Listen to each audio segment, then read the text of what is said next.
بسم اللہ الرحمن الرحیم وصلی اللہ تعالی علیہ وسلم۔ سامعین محترم، یہ کتاب ہے متکلم اسلام حضرت مولانا الیاس قمن دامت برکاتہم کی۔ اس کتاب کے اندر متکلم اسلام نے حضرت امیر معاویہ رضی اللہ تعالیٰ عنہ کی شان اور حالات زندگی پر محققانہ طور پر قلم بند کرنے کے بعد معترضین کے اعتراضات کو مسکت طور پر ہباء منصورہ کیا ہے۔ یہ کتاب موجودہ دور میں علماء کے لیے ایک قیمتی تحفہ ہے۔ یوں تو معترضین کے بہت سارے اعتراضات ہیں، ان اعتراضات میں سے ایک اعتراض وہ یہ کرتے ہیں کہ امام نسائی رحمہ اللہ کا کہنا ہے کہ حضرت معاویہ رضی اللہ عنہ کی فضیلت میں کوئی صحیح روایت نہیں ہے۔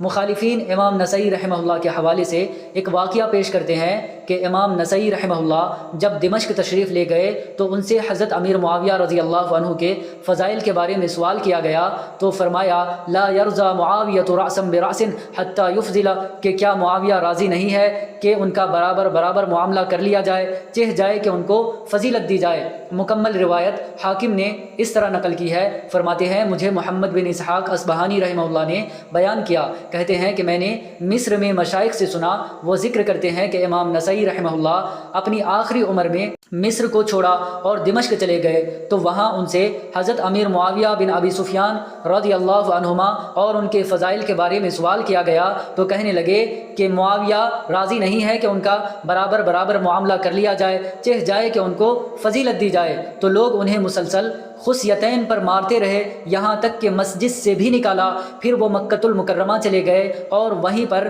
سن 303 ہجری میں فوت ہوئے اور مکے ہی میں دفن ہوئے۔ اب دیکھیے متکلم اسلام اس اعتراض کے جواب کو کس طرح ہباء منصورہ کرتے ہیں۔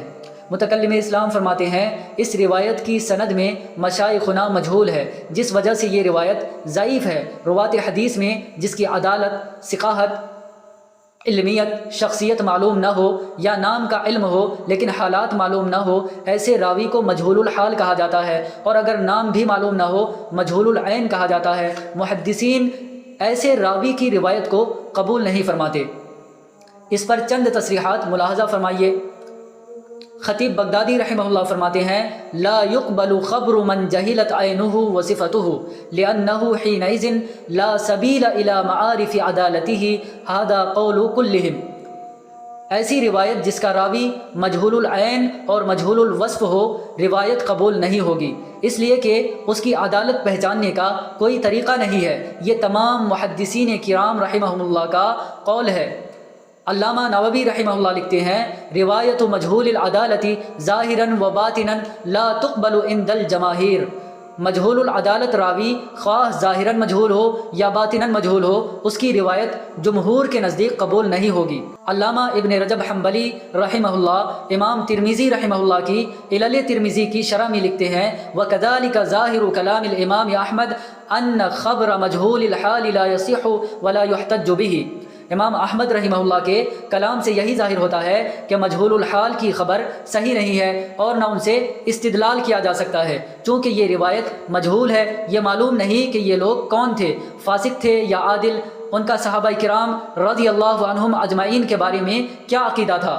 جواب نمبر 2، روایت بالا سے معلوم ہوتا ہے کہ امام نسائی رحمہ اللہ کی وفات مکۃ المکرمہ میں ہوئی، جبکہ امام نسائی رحمہ اللہ کے مشہور شاگرد معرخ علامہ ابن یونس المصری رحمہ اللہ فرماتے ہیں کہ آپ کی وفات فلسطین میں ہوئی۔ وَكَانَ خُرُوجٌ مِّن مِّصْرَ فِي ذِي الْقَعْدَةِ سَنَةَ 32 وَتُوُفِّيَ بِفلسطین یوم الاثنین ب13 خلت من سفر سنة 33 ذو القعدہ سن 302 ہجری کو ان کا مصر سے نکلنا ہے اور 13 صفر المظفر سن 303 ہجری بروز پیر فلسطین میں فوت ہوئے۔ جواب نمبر 3، خود امام نسائی رحمہ اللہ سیدنا امیر معاویہ رضی اللہ عنہ کی فضیلت بیان کرتے ہیں۔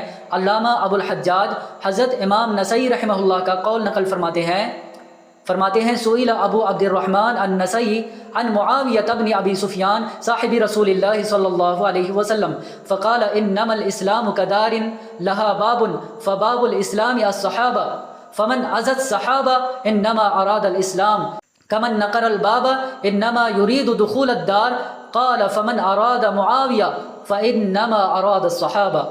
امام نسائی رحمہ اللہ سے حضرت معاویہ بن سفیان رضی اللہ عنہما کے بارے میں پوچھا گیا تو فرمایا کہ اسلام کی مثال اس گھر کی طرح ہے جس کا دروازہ ہو۔ صحابہ کرام رضوان اللہ علیہم اجمعین اسلام کا دروازہ ہیں۔